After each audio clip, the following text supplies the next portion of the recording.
Diffé densité, l'apocabri prend diffé mamao. Diffé densité, l'apocabri prend diffé mamao. La fille m'est levée. On connaît tous ces gars-là. Où... Oui, on parle de la Ravane aujourd'hui. La Ravane et son symbolisme spirituel. Bienvenue sur ma chaîne, bienvenue dans mon monde cathartique empreint de mysticisme, de dissidence et de transformation. Aujourd'hui, je découvre pas l'Amérique, j'aimerais parler d'animisme, de chamanisme et de la culture mauricienne, la spiritualité de nos ancêtres. Comment cela nous a été transmis et comment on continue à vivre ce que nos ancêtres, malgré qu'on leur a tout pris quand ils sont venus sur ces bateaux-là, ils nous ont transmis et qu'on continue à honorer. À cause l'apocabri. La ravane est généralement fait avec la peau de goat skin. Et j'aimerais parler, on te dit comme ça, que quand tu bats un instrument, ça dépend de quel animal tu as fait, la peau de l'animal, tu comprends? Et ça, tu invoques l'esprit de cet animal-là.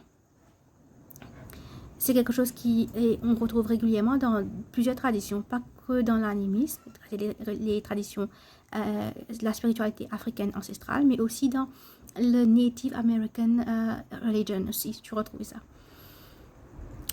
Oui, quand tu vas taper sur la ravane, tu vas invoquer l'esprit de l'animal avec lequel on a fait l'instrument.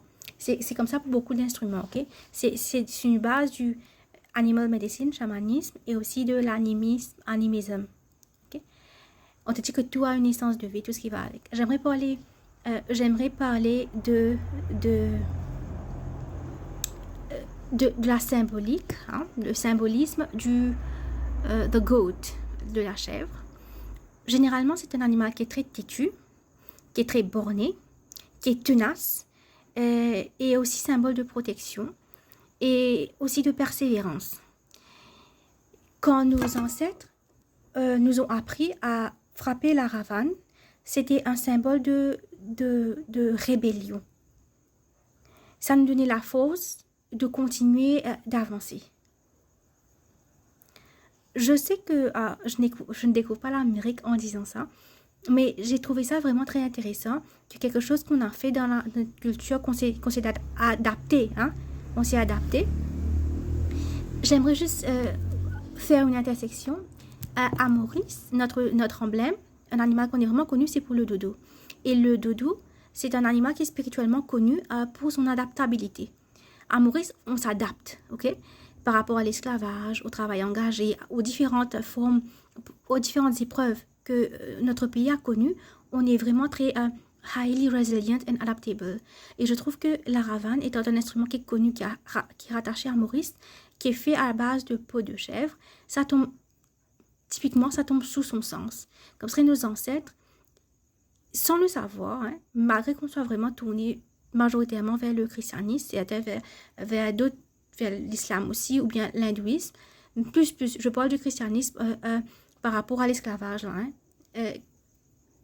Malgré que beaucoup d'entre nous, on n'a pas pu vraiment garder nos racines africaines, ça nous montre que nos ancêtres, ils continuent à nous guider aujourd'hui. Donc, si tu entends la ravane qui résonne, c'est peut-être nos ancêtres qui te disent de te réveiller. Qu'il est temps de It's time to rebel. Rebelle-toi. Ok? Parce que généralement, certaines fois, la chèvre est aussi symbole de rébellion. Et que silencieusement, chaque fois que la ravane résonnait, malgré qu'ils étaient dans les rangs, nos ancêtres se rebellaient contre les colons. Is your mind still colonized? Are you a rebel? Wake up.